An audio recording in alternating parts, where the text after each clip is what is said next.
Atmospheric pressure के बारे में। ये एटमॉस्फेरिक प्रेशर क्या होता है, ये कितना होता है नहीं होता है, कहां कम होता है, कहां ज्यादा होता है, इन सभी सवालों के जवाब मैं आपको देता हूं।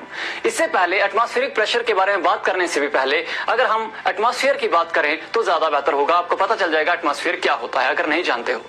अब हम कहीं भी चले जाएं हमारी अर्थ पर तो हमारे सराउंडिंग में हवा रहती है। ये जो हमारी एयर की सराउंडिंग है हमारी अर्थ पर, इसी को कहा जाता है एटमॉस्फेयर। अगर डिफाइन करना है तो डेफिनेशन लिखा हुआ है, the blanket of air surrounding the earth is called as atmosphere.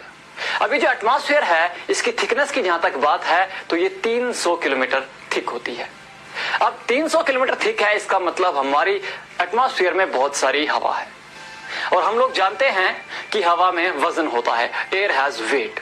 इसका मतलब इतनी जो हवा हमारी एटमॉस्फेयर में है इसका वजन बहुत ज्यादा है और ये सारा वजन जो है ये हमारे अर्थ की सरफेस पे और वहां पर पाए जाने वाले ऑब्जेक्ट्स पे बहुत सारा प्रेशर एक्सर्ट करता है। ठीक है, इसका मतलब एटमॉस्फेयर जो है हम चीजों पर, हम ऑब्जेक्ट्स पर या हम इंसानों पर या दूसरे लिविंग ऑर्गेनिज्म या नॉन लिविंग थिंग्स या अर्थ की सरफेस, इन सभी पे प्रेशर एक्सर्ट करता है। अब एटमॉस्फेरिक प्रेशर को हम डिफाइन करें तो ये क्या है?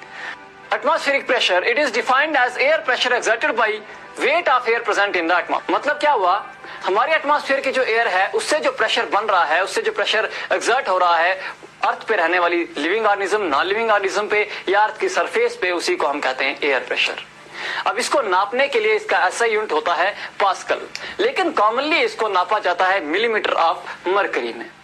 इसको नापने के लिए एक डिवाइस आती है जिसका नाम होता है बारोमीटर। ठीक है, साथ ही साथ अगर हम देखें तो एटमॉस्फेरिक प्रेशर जो है वो सी लेवल पर सबसे ज्यादा होता है। इसकी वजह क्या होती है? सी लेवल पर जो हाइट है एयर कॉलम की, मतलब जो परत है हवा की, वो सबसे ज्यादा है, इसीलिए सी लेवल पर सबसे ज्यादा प्रेशर होता है। अगर हम एक पहाड़ की बात करें, एक माउंटेन की बात करें तो माउंटेन की बेस पर प्रेशर ज्यादा होता है। जब माउंटेन हम चढ़ते हैं तो ऊपर जब हम टॉप पे पहुंचेंगे, चोटी पे पहुंचेंगे तो वहां एटमॉस्फेरिक प्रेशर कम होता है। एटमॉस्फेरिक प्रेशर की बात करें अगर सी लेवल पे तो ये होता है 101.3 किलो पास्कल, या हम mm ऑफ Hg में बोले, मिलीमीटर ऑफ Hg में होता है 760 मिलीमीटर ऑफ Hg, यानी 760 मिलीमीटर ऑफ मरकरी प्रेशर होता है एटमॉस्फेरिक प्रेशर। कहां पे? एट सी लेवल।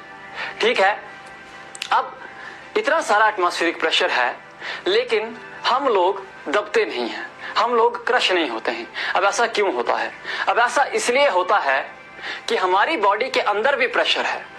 हमारी बॉडी के अंदर का जो प्रेशर है वो इस एटमॉस्फेरिक प्रेशर को कैंसिल करता है, इसीलिए हम लोगों पे इस एटमॉस्फेरिक प्रेशर का इफेक्ट नहीं होता है, हम लोग दबते नहीं है इसके नीचे।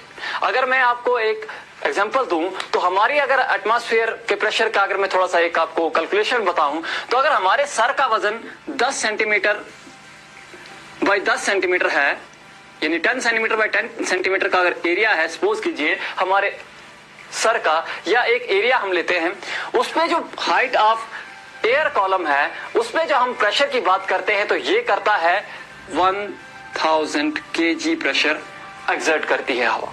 मतलब जो हाइट ऑफ एयर कॉलम है हम देखेंगे तो अगर कैलकुलेट करने की कोशिश करें तो 10 बाई 10 सेंटीमीटर का जो एरिया होता है उस पर 1000 किलोग्राम का प्रेशर एक्सर्ट होता है। 1000 किलोग्राम वेट जो है उस पे पड़ता है एटमॉस्फेयर का। तो आप अंदाजा लगा सकते हैं कि एटमॉस्फेरिक प्रेशर कितना ज्यादा होता है। अब एप्लीकेशन ऑफ एटमॉस्फेरिक प्रेशर क्या होता है, कहां कहां एटमॉस्फेरिक प्रेशर अप्लाई होता है? तो हमारी कुछ कॉमन चीजें हैं जैसे कि ड्रॉपर है, ड्रिंकिंग स्ट्रॉ है, सिरिंज है या रबर शक्कर है, इन सभी में एटमॉस्फेरिक प्रेशर अप्लाई होता है। जैसे ड्रॉपर में जब हम ड्रॉपर को लिक्विड में डालते हैं और उसका वो रबर बल्ब पीछे से क्या करते हैं, प्रेस करते हैं, तो क्या होता है उस रबर बल्ब के अंदर और वो जो पाइप है उसमें, वो जो बल्ब के साथ साथ जो ग्लास ट्यूब लगी हुई है उसमें प्रेशर कम हो जाता है हवा का। जब हम उसको छोड़ते हैं तो बाहर से एटमॉस्फेरिक प्रेशर लिक्विड पे एक्ट करता है और वो उसको अंदर धकेलता है, पुश करता है ताकि प्रेशर मेंटेन हो जाए। दूसरी चीज ड्रिंकिंग स्ट्रॉ की बात कर रहा हूं। हम जूस लेते हैं ना, रियल जूस, तो जब हम उसमें स्ट्रॉ डालते हैं तो क्या करते हैं, हम सक करते हैं।